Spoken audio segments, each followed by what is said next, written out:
Good morning and welcome to the International Space Station Flight Control Room here in Houston, Texas, where you're joining us for ISS update on this Wednesday, April 4th.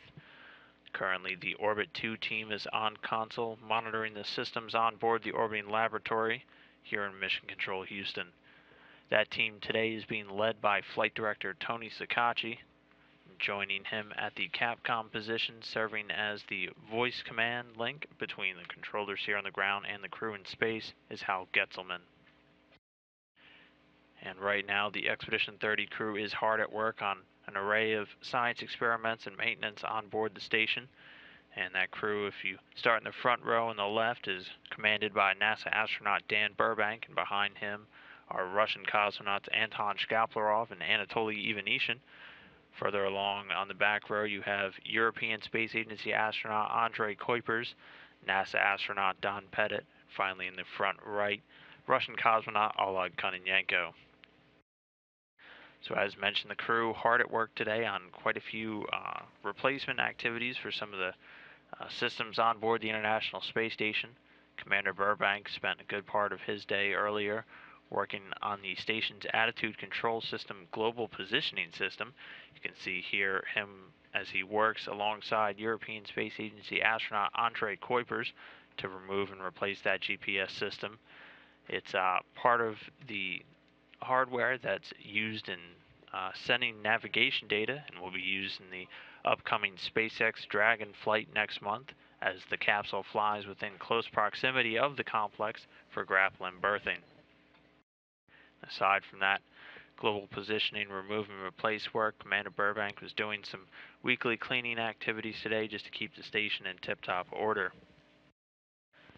And moving on, we have Russian cosmonaut Anton Shkaplerov, who immediately after waking up today participated in the Russian Sprut-2 investigation, which looks into preventing any unfavorable impacts on how well the astronauts stay hydrated in that microgravity environment, and also how the fluid is distributed throughout the astronaut's body.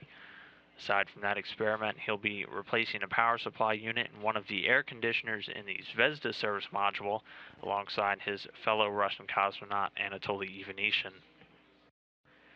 Ivanishin, meanwhile, did a physical fitness evaluation a little bit earlier on the treadmill. These astronauts are monitored very closely by doctors and flight surgeons down here on the ground to ensure that their health is being maintained throughout their long-duration space flights. Aside from that, he was also participating in an interactions experiment which looks to study the behavior of a small group throughout their long-duration expeditions. The third Russian cosmonaut, Oleg Kononenko, was working on the pneumocard study today, which is a Russian study of the adaptation of the cardiovascular system of these crew members during those long periods spent in microgravity. He'll also, a little bit later today, be doing a urine transfer from some of the storage tanks on board the station to an empty water tank on the Progress vehicle currently docked to the station. European Space Agency astronaut Andrei Kuipers is also doing a little bit of weekly cleaning activities and again assisting Commander Burbank with that global positioning system remove and replacement work.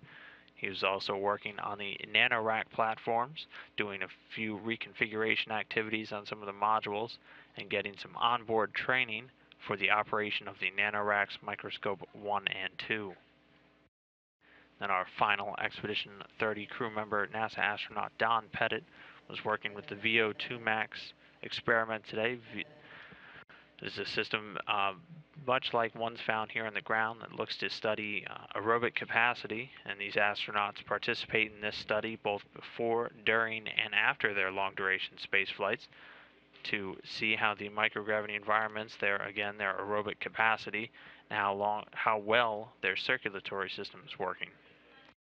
He was doing some standard maintenance work on the ARED, the Advanced Resistive Exercise Device, greasing up some of the rails that help to ensure that its vibration isolation and stabilization system continues working.